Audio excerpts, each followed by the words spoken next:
Hello, this is Randy, K7AGE, headed out for another day of operating. Just crossed the Rogue River, the Patterson Bridge, headed north, up Highway 101, do a little operating. And there's a bunch of guys out fishing today. Looks to be low tide.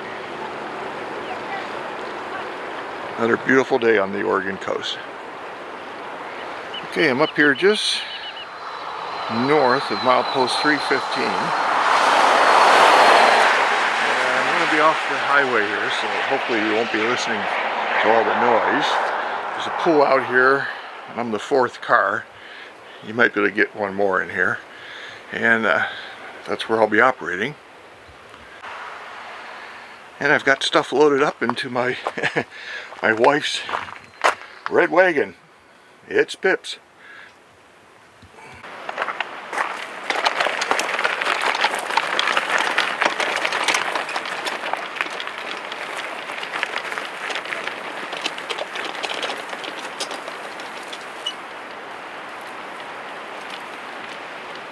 Hi, Randy, K7AGE at Sisters Rock.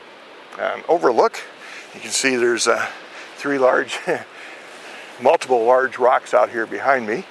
And so I'm up here just north of milepost 315 on Highway 101 along the Oregon coast. It's a beautiful drive if you've never done that.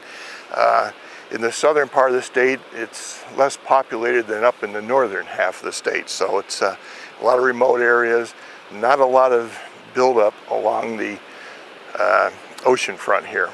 So I brought a bunch of stuff, kind of like my last video with the gator, but motored up here today. So let's take a look around the Sisters Rock area. Okay, here's the view looking south. Gold Beach, 15 miles to the south of me, and we pan around here. You can see the Sisters Rocks. Probably, I don't know, maybe a couple hundred feet up from the ocean. I don't expect I'll get the saltwater takeoff effect, because from what I've learned, you usually need to be about a wavelength and right down there on the water. And to the north of me here is Port Orford. A lot of people come along to the various lookouts here and hike along the beach. It's a pretty steep drop off right in front of me here. You can see my shadow. So the gear on this outing, in this bag is my AlexLoop and my Icom 705. I had this packed for another trip, so it's all in one bag. My Panasonic Toughbook laptop. I had a comment in my last video a couple days ago about my battery. So this is my Bioeonno 30 amp hour lithium iron phosphate battery. And one of the things I do is put a label on here when I got the battery. So this is October 2018. And this is in a Powerwerx case.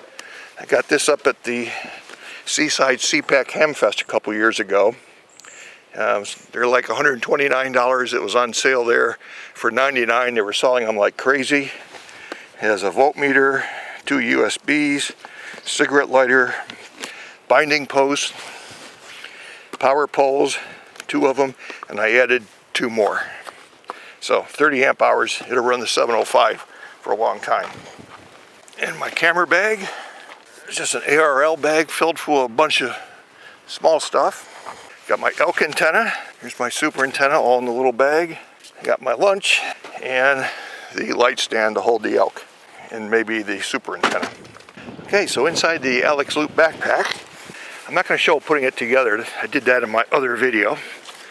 But in the transceiver bag, I do have the Icom 705. In the accessory bag, I have my ID 51. I see I got a USB cord, I have the microphone, little earbuds in an Altoids can. Another Altoids can, I have a bunch of coax adapters. I've got a little tripod, and I brought some various ferrites in case I getting RF into anything. Here's the feed part of the loop, the matching box, another piece of the tubing in the back, the coax for the loop, front pocket, a couple pieces of RG58 B and C, and that's it. Okay, I have the elk set up again, and this just fits on, just pressure fit, and all these elements screw in. And Port Orford is, I don't know, about 10-15 miles north of me, so I'm going to check into their repeater, see if I can scare up anybody. QRZ on the Port Orford repeater. This is Randy, K7AGE, at the Sisters Lookout, operating portable. Trying to scare up some activity for a video I'm working on here. Anybody around?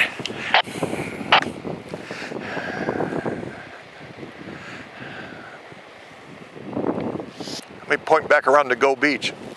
I want to point the antenna around. I could just do this, but then it's kind of leaning a little bit towards the cliff, so I'm probably just better off doing this.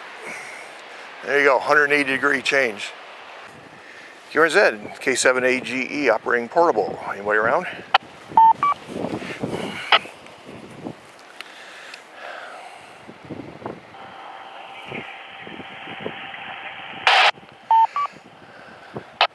There's somebody in there, but basically no audio. Try again. Okay, does that make a difference? Oh boy, what'd you do? Plug the microphone all the way in? Yeah, I've got an extension plug on this thing, and it must have gotten a little oxidation in it. Anyway, good morning. You're operating portable. Yeah, I'm set up here at the Sisters Lookout, north of Gold Beach. I'm up here at milepost 315, doing a video, and just calling around. And I forget the name there. Go ahead. Oh, very good. The name's John. Juliet Oscar Hotel November. Okay, John, very good. It got you now. So, yeah, I'm just sitting up here. I got my IC-705. I got a little elk beam antenna set up. I tried to scare up the guys on the Port Orford repeater, but nothing. So I'm going to play around a little bit on some HF, but just kind of got things set up and doing a video. That's way cool. What type of a HF antenna do you use in your portable setup? Well, I brought two. I have an AlexLoop, a magnetic loop antenna, and I also have a super antenna, adjustable vertical. I've had it for about close to 20 years, so it's got a long whip and a coil, and you just set it up and spread out some radios, and it'll tune from 40 on up, I guess, so depending on the length of the whip and stuff. So, and I haven't set those up yet, so I'll be doing that here in a little bit. Sounds good. Sounds good. Well, 73 Randy, K6AGE, KG6DVE. Okay, John, KEG6DVE, like I say, digital video effects, K7AGE. Have a good day. Sorry about the 6. I escaped taxifornia. Well, at least I scared up somebody on the Go Beach repeater.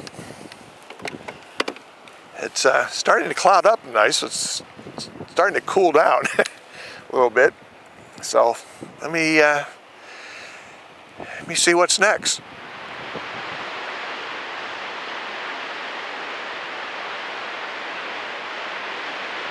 Well, I have the AlexLoop antenna set up here, tuned up for 30 meters, 10 megacycles, and thought I would try some Windlink and see what happens here.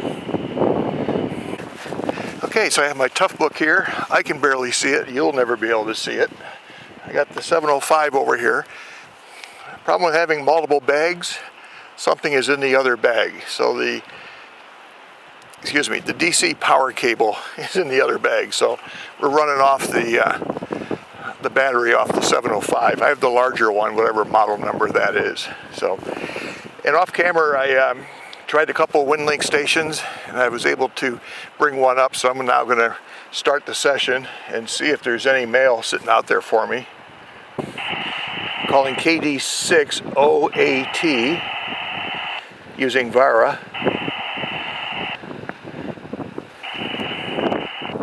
on 10145.200 dial frequency. There he came back to me.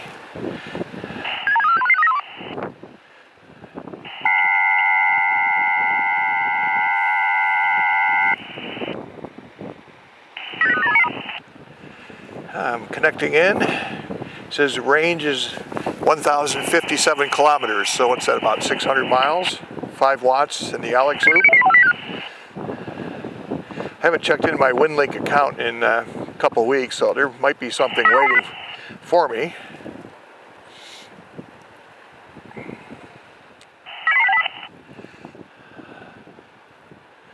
And looks like I'm sending some data.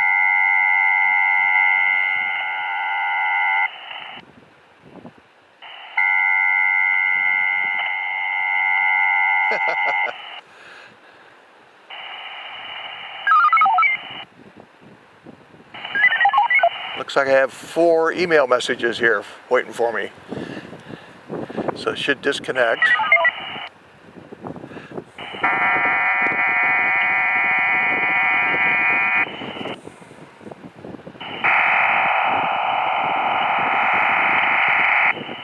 Receiving 90.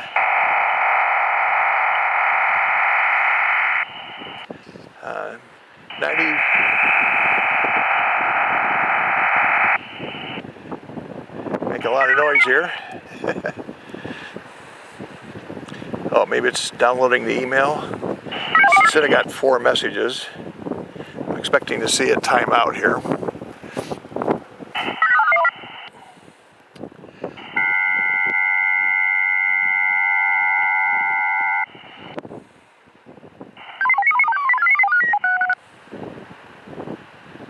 End of session.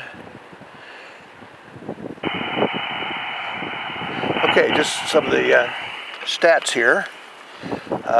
Message sent 0, 4 received, total bytes received 4,406, total session time 1 minute 49 seconds, getting 2,413 bytes per minute. Disconnected, session time, it says 2 minutes, and again, average throughput 2,025 bytes per minute, peak 2,025 bytes per minute. So I'm going to bring up the emails here. So, okay, I got one from Doug, K7KY, and he's a ham in Brookings area. So we were discussing about the how warm the C2 Toughbook runs. And he says, yeah, it runs quite warm. The one on my desk includes a docking station with a disk. Anyway, he's talking about that. Here's one from KB0HOH, one of the Windlink stations. And I asked him some questions. I said, does your station automatically scan frequencies and what modes to connect to? Yes, my gateway scans 4 bands listed automatically. How long does it take for the scan cycle? He says the dwell time, as they call it, is 6 seconds of listening on each band, and then it continues to the next band if no one's trying to call up. Fair HF, I believe, is the better mode than A drop, or R drop, I guess it is. The station will be down today, 7:15 for a few hours. 73 Steve. One here from KE9V. Hi Jeff, good evening. Or whenever you get this, Randy. I saw your recent portable video and was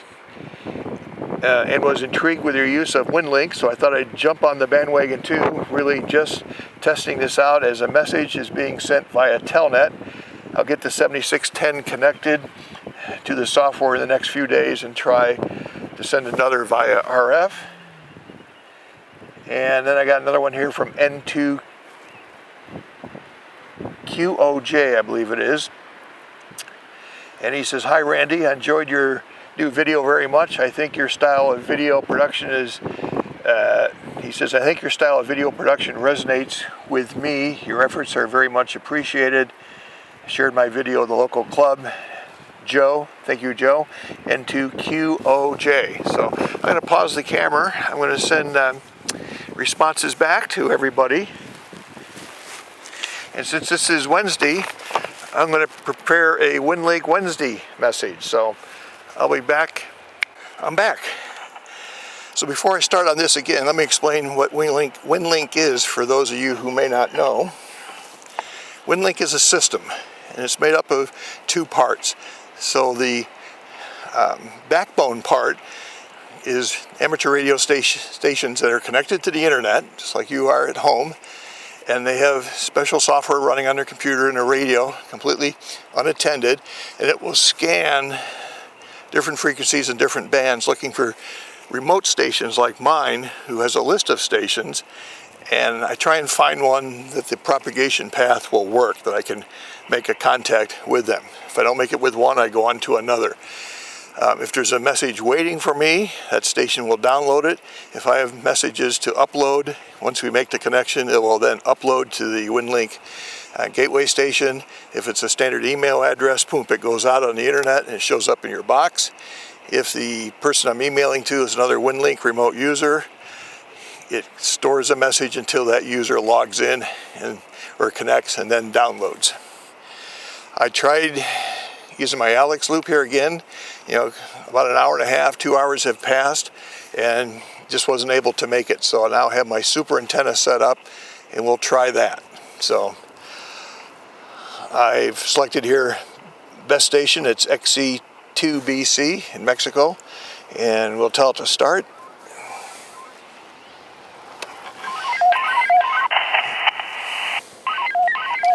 And I have my monitor on so you can hear me transmitting.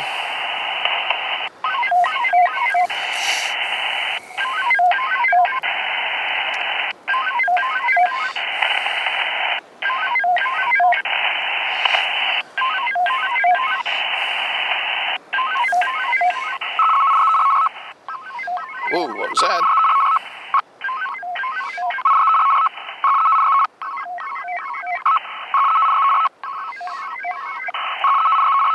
Well, there's something going on. I don't see anything on the screen yet.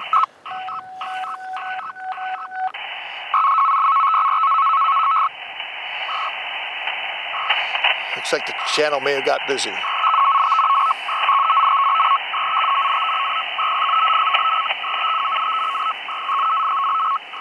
I'm going to try another channel.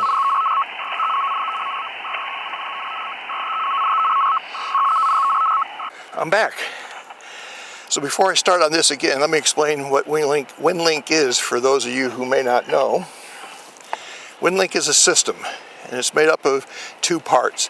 So the backbone part is amateur radio stations that are connected to the internet, just like you are at home, and they have special software running on their computer and a radio, completely unattended, and it will scan different frequencies and different bands looking for remote stations like mine, who has a list of stations, and I try and find one that the propagation path will work, that I can make a contact with them. If I don't make it with one, I go on to another.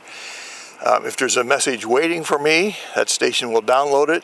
If I have messages to upload, once we make the connection, it will then upload to the Windlink gateway station. If it's a standard email address, boom, it goes out on the internet and it shows up in your box. If the person I'm emailing to is another Windlink remote user, it stores a message until that user logs in or connects and then downloads. I tried using my AlexLoop here again. About an hour and a half, 2 hours have passed, and just wasn't able to make it. So I now have my super antenna set up, and we'll try that. So I've selected here best station. It's XC2BC in Mexico, and we'll tell it to start.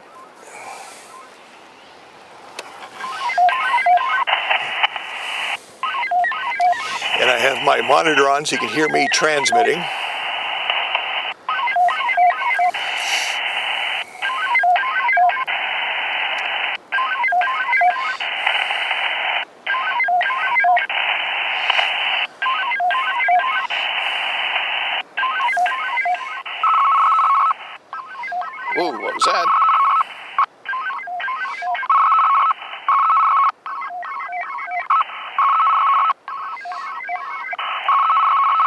Something going on. I don't see anything on the screen yet.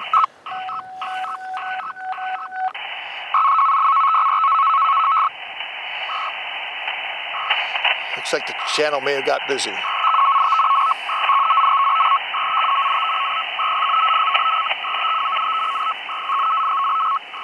I'm going to try another channel.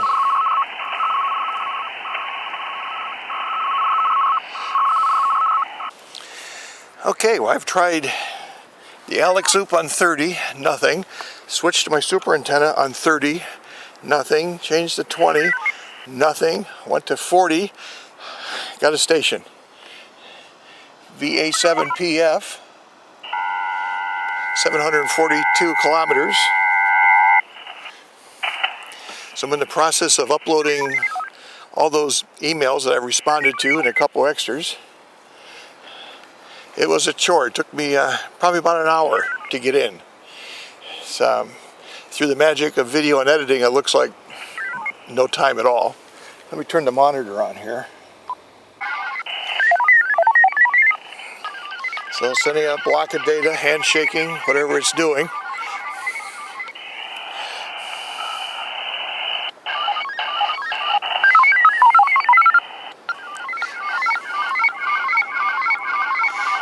The little red bar graph that's in the VARA window showing me about 180, I think, bits per second.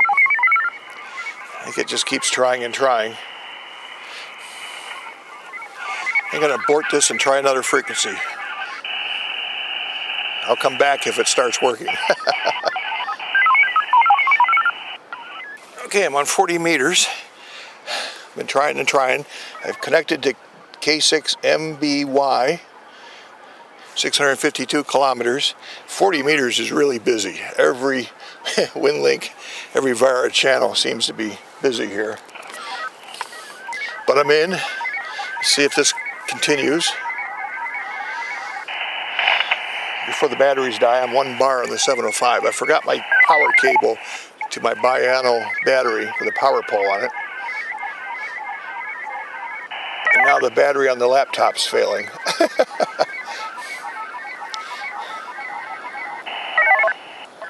10%. See if we can get through this. Looks like I'm getting some data through.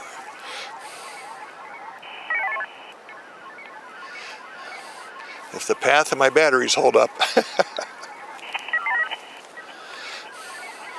I guess now it's sending the emails after a lot of something going back and forth.